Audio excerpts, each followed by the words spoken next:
بعض بیماریاں اس قسم کی ہے، بعض بیماریاں اس قسم کی ہے کہ جو بتاتے ہیں کہ ڈاکٹر کو بھی پتہ ہے کہ یہ بیماری چھوڑنے والے نہیں ہیں، لیکن آپ کو عجیب بات بتاؤں کہ کینسر کے لیے اور بعض بیماریوں کے لیے بہت ہی مفید ہے۔ بہت سے لوگ میں آپ کو بتاتا نہیں، ہمارے استاد تھے یہاں تھوڑا سا دانہ آ گیا، اس کا وہ کینسر کا دانہ آ گیا، تو ڈاکٹروں نے کہا اس کو، مسیلمہ کذاب نے جب نبوت، جھوٹے جو ہوتے ہیں نا، مسیلمہ کذاب کو کسی نے کہا کہ آپ بھی نبی بن رہے،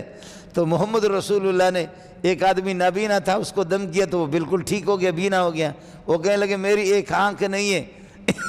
اب مسیلمہ کذاب تو آپ نے سنا، اس خنزیر نے 200 سال عمر کی، نبی کے وصال کے بعد پھر نبوت کا دعویٰ کیا۔ تو کسی مرید نے کہا ہم آپ کو نبی تو مانتے ہیں لیکن کہ میری ایک آنکھ ہے اور دوسری ہے کہ چلی گئی ہے، آپ دم کریں۔ وہ جو مسلمانوں کا محمد ہے وہ تو نابینوں کو دم کر کے وہ بھی ٹھیک ہو جاتے ہیں، اور علی کی آنکھ میں تکلیف تھی، دم کیا تو ٹھیک ہو گیا، اور فلاں کو دم کیا تو ٹھیک ہو گیا۔ تو مسلمہ کو کہا تھا کہ آپ کو نبی تو مانیں گے لیکن دم کرو۔ مسلمہ نے دم کیا تو وہ آنکھ جو ٹھیک تھی وہ بھی چلی گئی۔ یکن شد دو شد،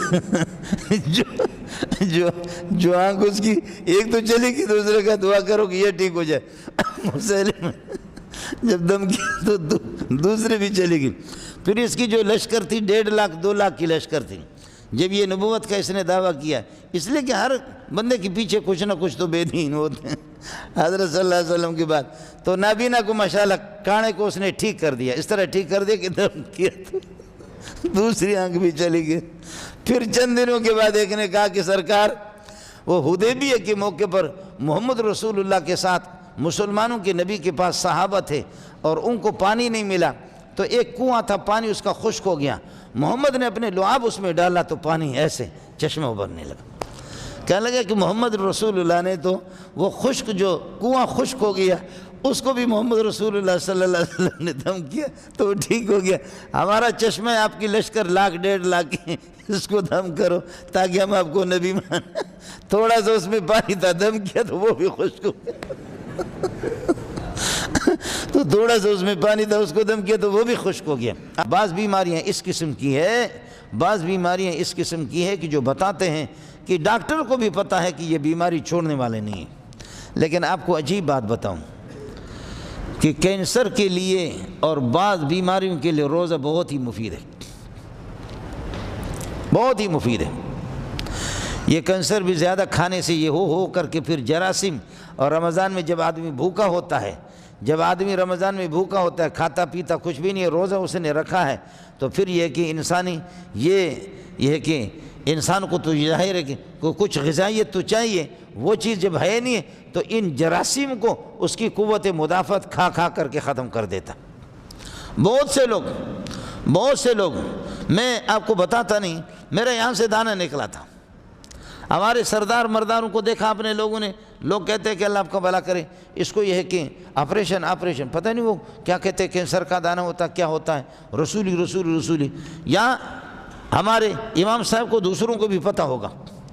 سبحان اللہ، لوگوں نے مجھے کہا کہ آپریشن کرو، میں نے کہا فلانا سردار نے آپریشن کیا وہ بھی مردار ہو گیا، فلان نے کیا وہ بھی مردار ہو گیا، فلان نے کیا وہ بھی مردار ہو گیا، فلان نے کیا وہ بھی مردار ہو گیا، خان بھی مردار ہو گیا، تو کیا بس میں اس پر قل ہو اللہ پڑھ کر کے، الحمد پڑھ کر کے دم کرتا، اور طالب علموں کو، غریبوں کو بلا کر کے، ہم اس مقام کے تو ہے ہی نہیں، طالب علم کو میں، یہ کئی سال ہمارے مؤذن صاحب کو بھی پتہ ہے، ہمارے امام صاحب کو بھی پتہ ہے، یہ کئی سال پہلے کی بات ہے، ڈاکٹروں نے مجھے کہا کہ یہ اس سے بچنے کی کوئی صورت نہیں ہے، میں کہا ٹھیک ہے، بچنے کی کوئی صورت نہیں ہے، طالب علم کوئی آ جائے، میں کہتا ہوں کہ بھئی بابا اس پر دم کرو، مجھے پتہ ہے کہ مولوی صاحب کا دم اتنا نہیں لگتا جتنا طالب علم کا دم لگتا ہے، ان میں بعض یتیم اور غریب لڑکے ہوتے ہیں، ان کا جو دم لگتا ہے سبحان اللہ، تو طالب علم میں کہتا ہوں یار اس پر دم کرو، دوسرا کوئی آ جائے میں اس کو کہتا ہوں یہ دم کرو، تیسرا یہ کہ استاد جی سر دباتے آپ کے، پورا دن پڑھا کر کے میں کہتا ہوں چھوڑو ان باتوں کو، دم کرو، بخدا اس کا نام و نشان نہیں ہے، کیا تھا کہاں گیا کدھر ہو گیا۔ لیکن یہ مولویوں سے اتنا نہیں ہوتا، پیر صاحب کے دم سے نہیں ہوتا، یہ طلباء سے ہوتا، پیر صاحب کے دم سے نہیں ہوگا۔ ڈاکٹر حضرات ابھی انہوں نے سلسلہ شروع کر دیا، اگر کسی کی بیوی حامل ہے اور بچہ تیار ہے، 9 مہینے اس کے پورے ہو گئے، اسپتال لے جاؤ کہ بھائی کیا ہے، کہتے ہو اس کو اسپتال میں داخل کرو، اسپتال میں داخل کرو، بچہ بالکل الٹا ہے، سر اس کا الٹا ہے، یہ بیوی کے لیے خطرہ ہے۔ یہ کسی طرح یعنی اگر ہم جیسے کہ یہاں 2-3 ہزار بندے ہیں، 2-3 ہزار بندے، ہم میں سے جس کی بھی بیوی تھوڑے سے اس کا کیس ہو، اسپتال اگر لے جائے تو ہر ایک کا بچہ الٹا ہی ہوگا۔ یہ الٹے ابھی سے شروع ہو گئے، اس سے پہلے الٹے نہیں تھے، ہم سارے سیدھے پیدا ہو گئے، ہم تو بغیر ڈاکٹر کے پیدا ہو گئے سیدھے ہی۔ ہمارے دیہات میں جہاں پر اسپتال نہیں ہے وہ سبھی سیدھے پیدا ہوتے، یہ شہر میں سارے بچے الٹے ہوتے۔ اور پھر اس الٹے کا فائدہ کیا ہوتا ہے؟ یعنی خدا ترسی کا حال آپ یہ دیکھیں، ان کی خدا ترسی بے ایمانی اس حد تک بڑھ گئی ہے کہ میں نے عرض کیا یہ صرف ڈاکٹروں کا قصور نہیں ہے، مولوی جن والا ہے، تعویذ والا مولوی ہے۔ آپ جائیں گے کہ حضرت مجھے کسی نے جادو نہیں کیا، یہ جو ہم 2,000 بندے ہیں، یہ 3,000 بندے ہیں، ہم میں سے الگ تھلگ آپ جائیں کہ حضرت مجھے دیکھو، مجھے کسی نے جادو نہیں کیا، آپ پر بہت بھوت ہے،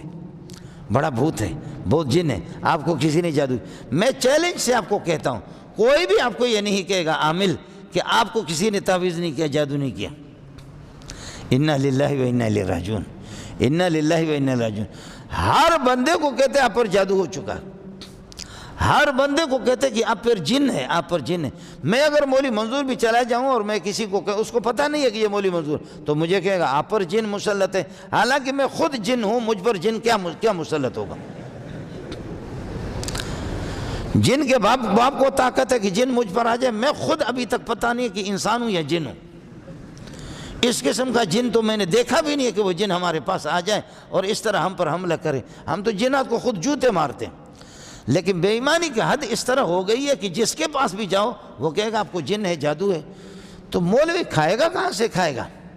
اس کی خدا ترسی کا عالم یہ ہے۔ اور ڈاکٹر کے پاس لے جاؤ، ڈاکٹر کہتے ہیں بچہ الٹا ہے، یعنی کوئی بھی ایسا نہیں ہے میں اپنی بیوی کو لے جاؤں، آپ بھی لے جائیں، آپ بھی لے جائیں، آپ لے۔ اس کا فائدہ کیا ہوا؟ اس کا فائدہ یہ ہوا کہ ہر بندے کے بچے الٹے ہیں تو وہ کہتے ہیں کہ بیوی ہلاک ہو جائے گی۔ کوئی نارمل طریقے سے بچے کے پیدا ہونے کی کوئی توقع نہیں ہے، اس کو آپریشن کرو، جلدی آپریشن۔ تو آپریشن کیا، اس وقت 80-90 ہزار روپے کم از کم،